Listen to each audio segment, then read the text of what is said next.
Good afternoon mga ka-builders. Nandito ako ngayon sa Burgos, Pangasinan. I-video ko itong aming ginagawang transmission line towers.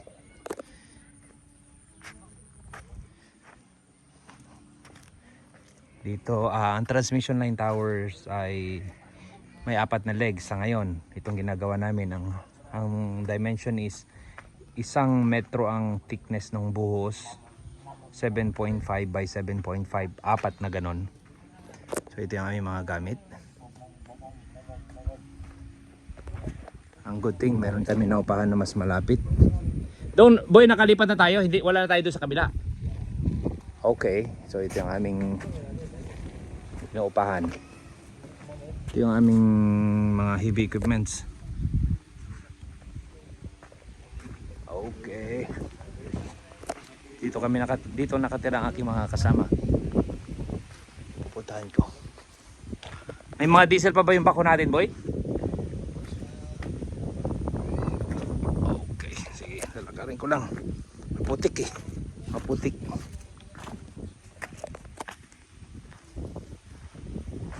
Hopefully matapos itong tower na to. Tower, I mean foundation pa lang ng tower. Target matapos is tinatarget na yung matapos ngayong September.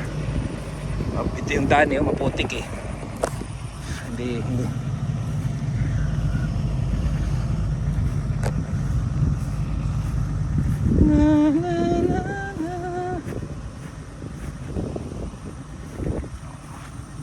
Kopya, madulas.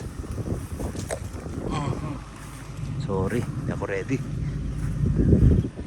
So ito yung mga bakal na kinakabit namin. Ito yung aming aggregates. So ang bakal is around 25 to 32 mm, 7.5 meters ang haba. Ito yung gagawing poste. Ito yung 32 mm. Ito yung 25 mm. Ganyan yan ka heavy duty ang mga pundasyon ng JCP. Nag-iipon kami ng mga aggregates para buhos lang ng buhos kapag magbubuhos kami ng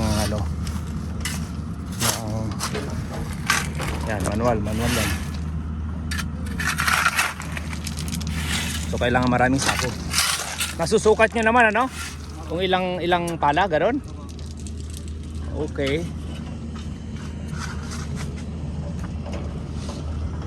So danger, excavation works, keep out.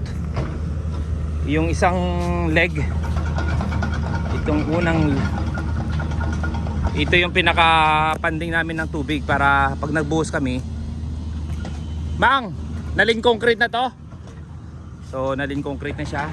Ito muna ang anuhan namin ng tubig.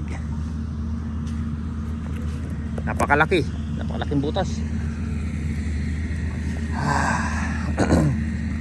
Yung isang leg nakapagbakal na.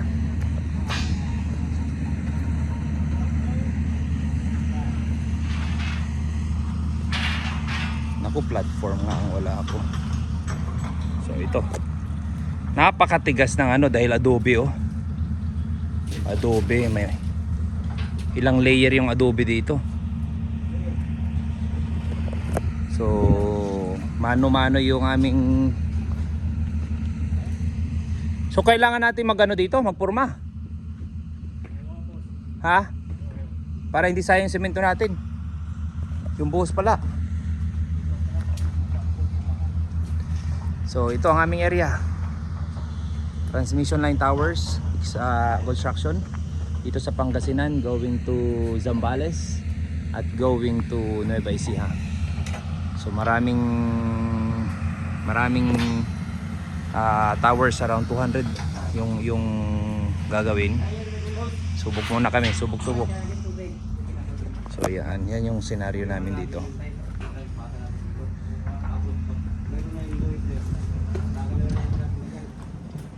Okay.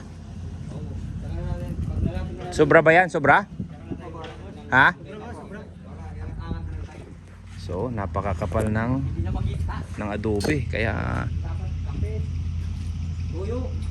Lagyan nyo ng kulay yung ano, tubig, ay yung liquid nyo para kitang-kita. So, isa, dalawa, tatlo. Asan yung isang tower? Isang pad. Diyan? Yung isa pang hukayin? Ito dito. Okay. So,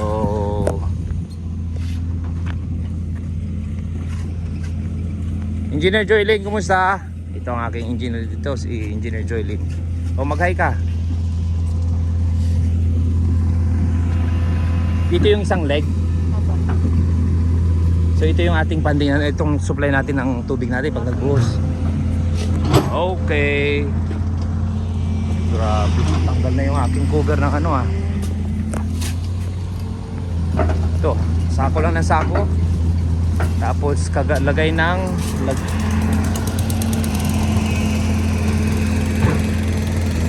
ang isang tower around 1 month to 2 months ang construction. Labor materials yan kaya medyo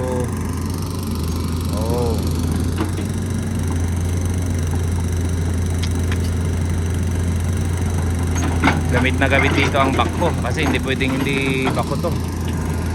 Okay, that's all for now mga ka-builders. Ang gagawin namin mga ganong towers mga ganyan towers kung mapapansin nyo yan, ganyan na ganyan, mga transmission line towers yan, maraming ganyan. So that's all for now mga ka-builders.